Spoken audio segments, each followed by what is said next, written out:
स्वागत आपका आपकी अपनी चाणा कोचिंग पर। बात चल रही है आज किरण मैथमेटिक्स 11500। तो जो लोग नहीं जानते मैं आपको हल्का सा हिंट देता हूँ। किरण मैथ्स 11500।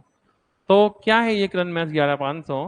तो ये मैथ्स की बुक है जो एसएससी के प्रीवियस ईयर क्वेश्चंस हैं उनका कलेक्शन यहाँ मिलता है आपको मैथ्स का। ठीक है, यानी एसएससी में होने वाला एग्जाम एमटीएस है, सीएचएसएल है, सीजीएल है, सीपीयू है। ये सारे जो एग्जाम्स हैं 2011 से 2022 तक के जितने भी क्वेश्चंस हैं उनमें आने वाले जो मैथ्स के क्वेश्चन हैं उनका कलेक्शन आपको मिलता है इस बुक में जो किरण पब्लिकेशन की किरण मैथ्स 11500 है। और ये आपको मिल जाएगी अपने नजदीकी किसी बुक सेलर पे, तो वहां से आप बुक परचेज करें। और इसमें आपको अगर आप एसएससी के थ्रू तैयारी कर रहे हैं किसी एग्जाम के लिए तो बेहद जरूरी होता है कि जिस एग्जाम की तैयारी करने जा रहे हैं आप उसकी प्रीवियस ईयर क्वेश्चंस को देखते चलें और ये देखते चलें कि किस तरह के क्वेश्चंस पहले आते थे और किस तरह से उसमें लगातार बदलाव होने जा रहा है, बदलाव होता जा रहा है। उन सभी बदलाव का आपको अध्ययन करना है। किस तरह क्वेश्चन वर्तमान में आ रहे हैं वो चीज आपको देखनी है। तो इससे एक अनुमान लगता है कि किस तरह क्वेश्चन आगे हम उम्मीद कर सकते हैं एग्जाम में आएंगे, क्योंकि एसएससी में क्वेश्चन रिपीट होते हैं बशर्ते वो जस्ट 2-1 साल पहले की प्रैक्टिस की जाए। ठीक है, और प्रीवियस ईयर प्रैक्टिस करने से फायदा ये है कि आपको एक स्ट्रॉन्ग लेवल मिलता है करने के लिए कि बेसिक से आप एडवांस लेवल तक टच करते हैं। तो ये बुक आपकी कारगर होती है कि अगर आप एसएससी के थ्रू होने वाले किसी भी एग्जाम की तैयारी कर रहे हैं।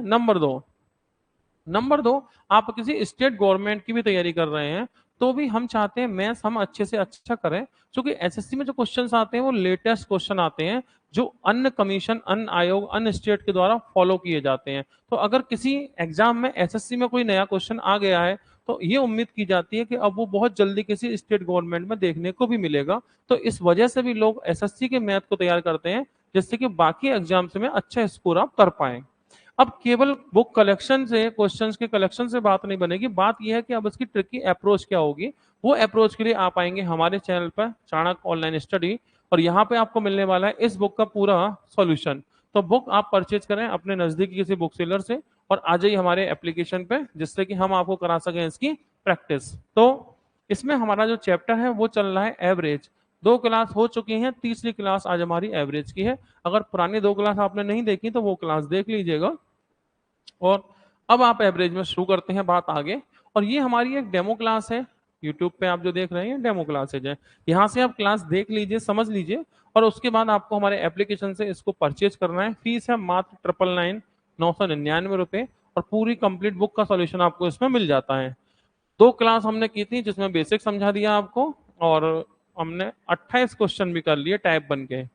तो आज क्वेश्चन नंबर चलेगा आपका 29, 28 नहीं 26 क्वेश्चन हो गए थे, 27 से बात होगी, 26 हो गए थे। तो आज क्वेश्चन नंबर चलेगा आपका 27। यहां से बात शुरू करते हैं। क्या है क्वेश्चन? क्वेश्चन ये टाइप वन का 27 नंबर सवाल यहां से करेंगे शुरुआत। तो जुड़ जाए सभी लोग और करते हैं शुरू। पहला क्वेश्चन देखें आज का। 7 बोरियां 800 रुपए के भाव से खरीदी। 7 जो बोरी है ना ये 800 रुपए के रेट वाली है। ठीक है, अच्छा दूसरे प्रकार की 8 बोरी 1000 रुपए के भाव से, दूसरी वाली 8 बोरी 1000 रुपए के रेट से खरीदी। ठीक है, और उसके बाद अन्य 5 बोरी खरीदी हमने 1200 के रेट से। ठीक, तो सवाल ये है कि प्रत्येक बोरी की औसत लागत कितनी है। तो अपने मन से कुछ भी मान ले, ऑप्शन देख लो, फिर भी 1000 के आसपास है, 1000 ही मान लो। तो माना कि एक बोरी 1000 की है, माना कि, जबकि ये तो 800 की है। तो 1000 से 800 कितना कम? 200। एक बोरी 200 कम 7 बोरी, 7 दो 1400 कम। 1000 से 1000 जीरो का डिफरेंस, 1000 से 1000 जीरो।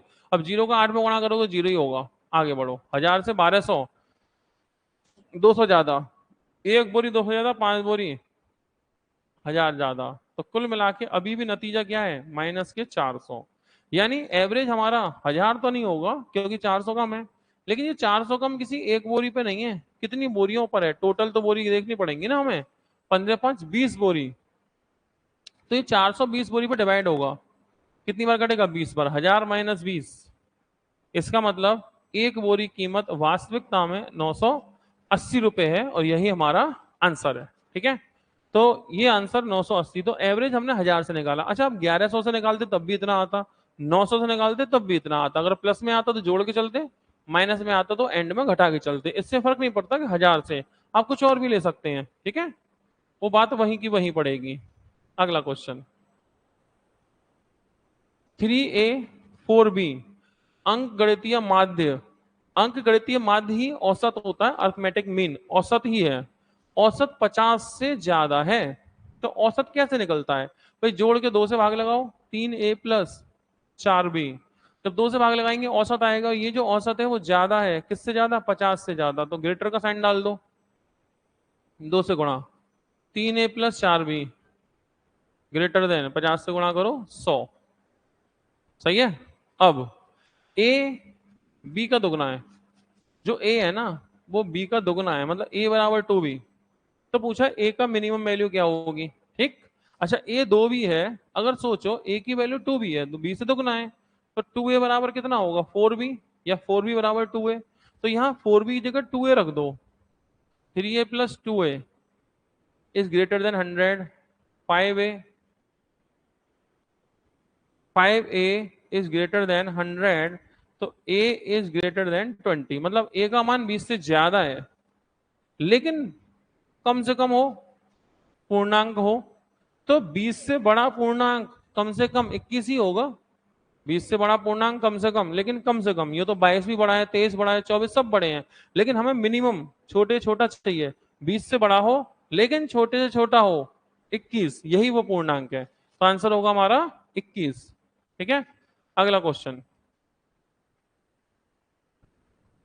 क्या पूछा है, देखो सवाल पूछा है कि x की पावर 30, x की 60, x की 90 का अंगगणितीय माध्य क्या होगा, ठीक है, औसत क्या होगा। तो कुछ नहीं, इनमें जोड़ के 3 से भाग, औसत क्या होता है? कुल पदों का योग बटे कुल पदों की संख्या।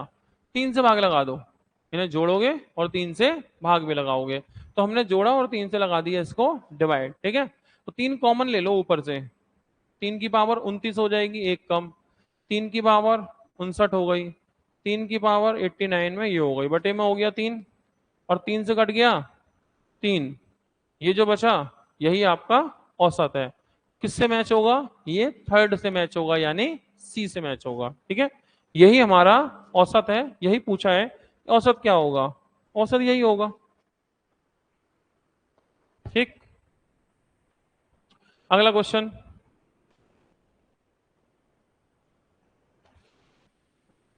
1 2 3 1 3 5, 1 3 5 कहां तक है ये? 9 11 25 संख्याएं हैं, 25 संख्या, इनका औसत क्या होगा, ठीक है। तो 25 संख्या, इनका औसत क्या होगा? 25 ही होगा। क्यों?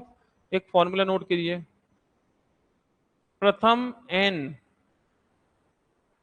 सम संख्याओं का औसत, सम प्राकृतिक संख्या,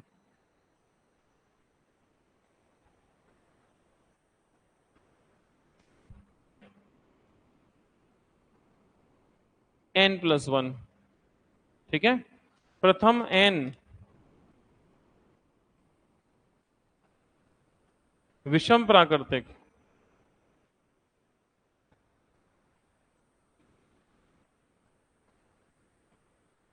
संख्याओं का औसत,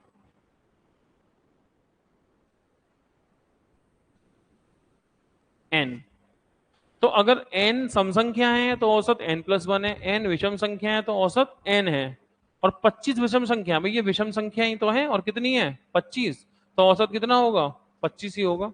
या तो ऐसे करिए, या दूसरा तरीका, दूसरा तरीका हम जानते हैं कि जो सम संख्या, जो इवन नंबर है, भाई इवन नंबर को हम रिप्रेजेंट करते हैं किससे? 2n से, और ऑड नंबर को, विषम संख्या को रिप्रेजेंट करेंगे किससे?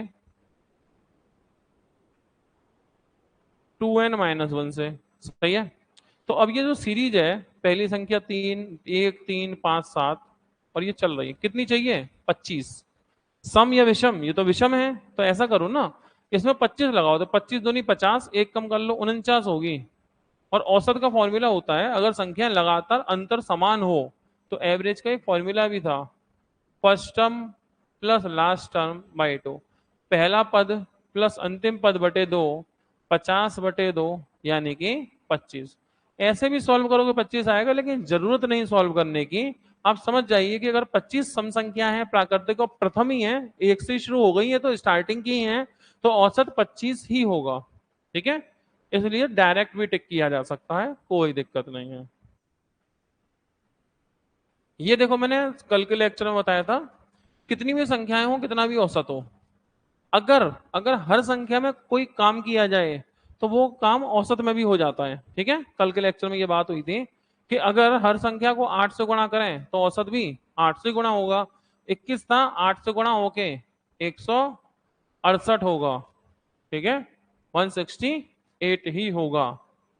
अगला क्वेश्चन,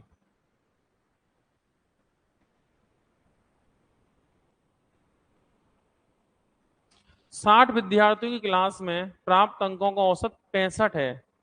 आधे विद्यार्थियों द्वारा 85 अंक प्राप्त किए, तो शेष आधे द्वारा क्या? तो देखो ये अच्छी बात है, आधे विद्यार्थी द्वारा मतलब 60 बच्चों को कितना है 65, आधे बच्चे कितना लाते हैं 85, तो बच्चे आधे कितना औसत लाएंगे? अगर ये आधे आधे ना होते तो हम कोई भी अप्रोच लगाते, चेंज करते, लेकिन ये तो आधे आधे है ना, मतलब बिल्कुल आधे बच्चों को 85, तो बाकी आधे का क्या होगा? तो 65 था पूरी क्लास का, आधे का 85 है, कितना बढ़ के 20 बढ़ के, तो बाकी आधे का 20 कम हो गया आ रहा होगा ना, कितना 45।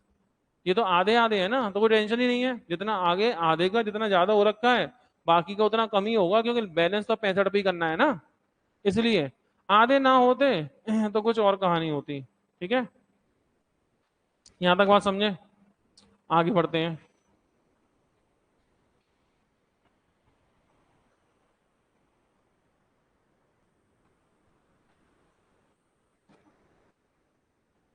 50 बच्चों के औसत 64 है, 50 बच्चे हैं,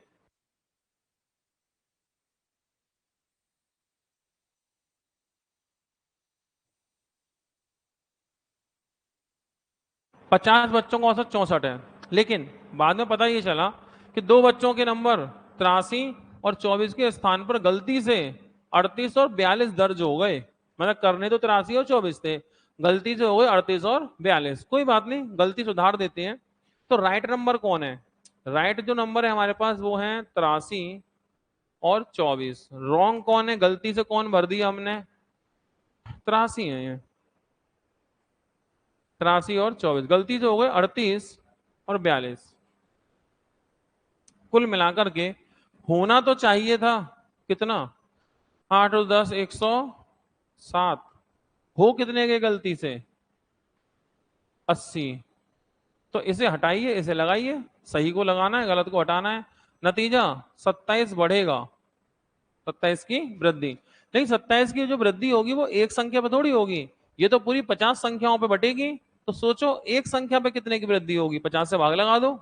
ठीक है, तो 0.5 से भाग लगाओ 0.5 पंजे 25 और दो बचे 520, इतना बढ़ेगा औसत। तो जो 64 था 0.54 बढ़ के अब सभी का औसत हो जाएगा 64.54, यानी आंसर होगा फर्स्ट। ठीक है, भाई औसत 27 की वृद्धि होनी है, लेकिन 27 की वृद्धि होनी है वो एक पे थोड़ी होनी है, वो तो पूरे ग्रुप पर होनी है, और ग्रुप कितने का है? 50 का। 50 संख्याओं पर जब वृद्धि होगी 27 की, तो हर एक संख्या वृद्धि होगी 5.4 की, और जो औसत 64 था अब वो 5.54 बढ़ के 64.54 हो जाएगा, यानी हमारा आंसर हो गया फर्स्ट, यानी कि ए। ठीक है, अगला क्वेश्चन ऐसा ही, ये भी ऐसा ही क्वेश्चन है देखिए, 45 बच्चों को औसत 66 में निकाला पाया गया, तो मतलब 45 बच्चे हैं, इनका जो एवरेज था वो निकाला गया 66। ठीक है, दो बच्चों का नंबर 42 46 के स्थान पर गलती से 28 और 64 लिख दिए, तो मतलब सही नंबर कौन थे? सही नंबर थे 82 और 46, 82 और 46। गलती से कितने भर दिए? हमने भर दिए 28 और 64, 28 और 64। कोई नहीं, गलती सुधार देते हैं, कितना लिखना था पहले ये देखो, तो 6 और 2 8 12, 128 सही है। रॉन्ग कितना है इसे देखो, इसे जोड़ो, तो 6 और 2 8, 4 और 12, इसे जोड़ दो, 8 से 12 के 2, हासिल में 1, 7 और 2 9, 92। ये हटाना है और ये लगाना है, ठीक है। तो अब कितने की वृद्धि होगी, घटा देते हैं, 4 9 गए तो 3, 34 की वृद्धि। लेकिन एक पे नहीं होगी, ये पूरे 45 पे होगी। तो 45 पे अगर 34 की वृद्धि होगी तो हर एक संख्या पे, कहां पर, यहाँ, हाँ यहाँ 36 होगा, सही कर लो, ठीक है। इसे काटो तो 9 चौक 36, 9 पंजे 45, मतलब 4/5, 5 से काटो 0.8, कितने की वृद्धि, तो जो औसत 66 था ना, ये 0.8 बढ़ के हो जाएगा 66.8, यानी आंसर होगा सेकंड। ये हमारा होने वाला है, ठीक है। तो ऐसे प्रश्न को आप इस तरह कर सकते हैं, कोई दिक्कत नहीं। हो गया, अगला क्वेश्चन।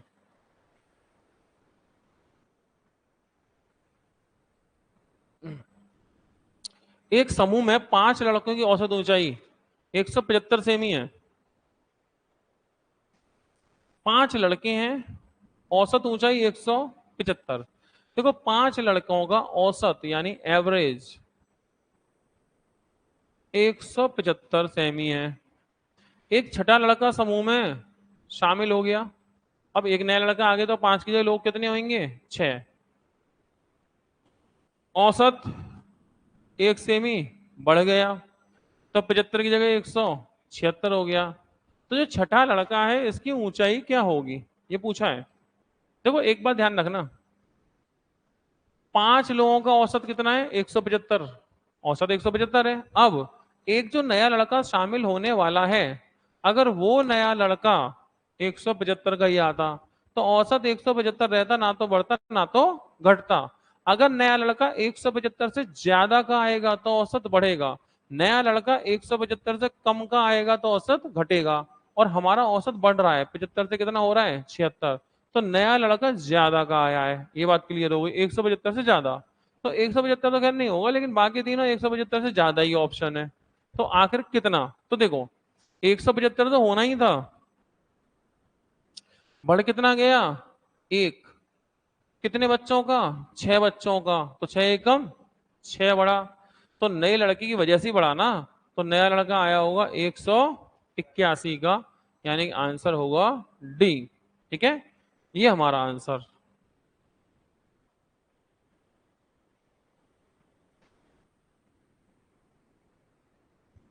पी और उसके 3 दोस्त का औसत वजन 55 है।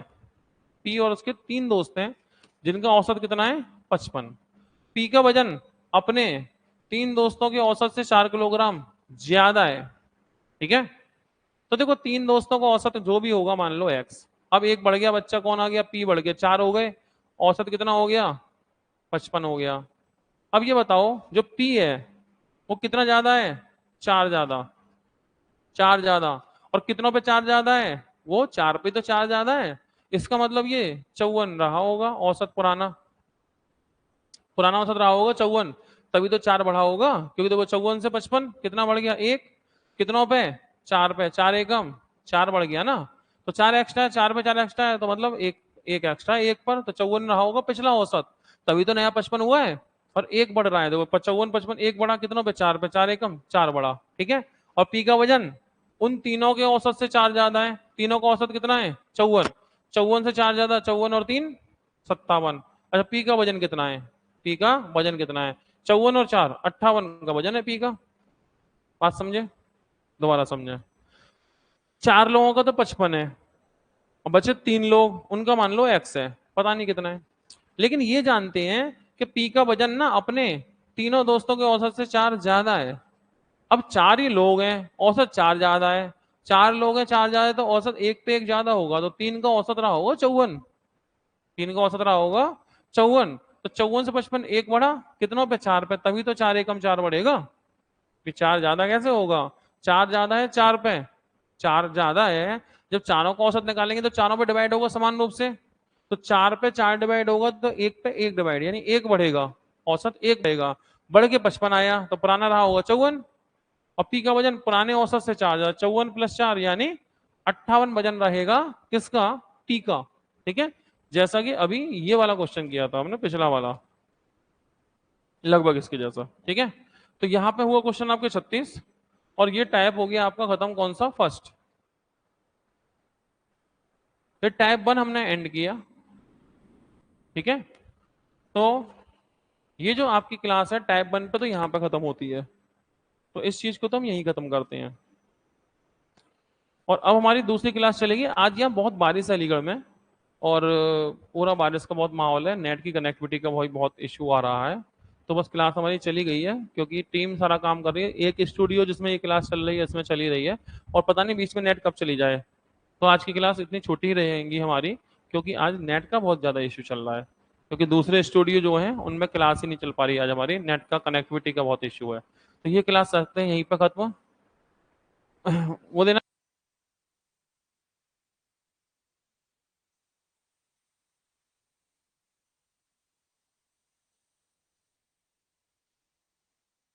बाकी बातें होंगी हमारी अब आगे की क्लास में कल।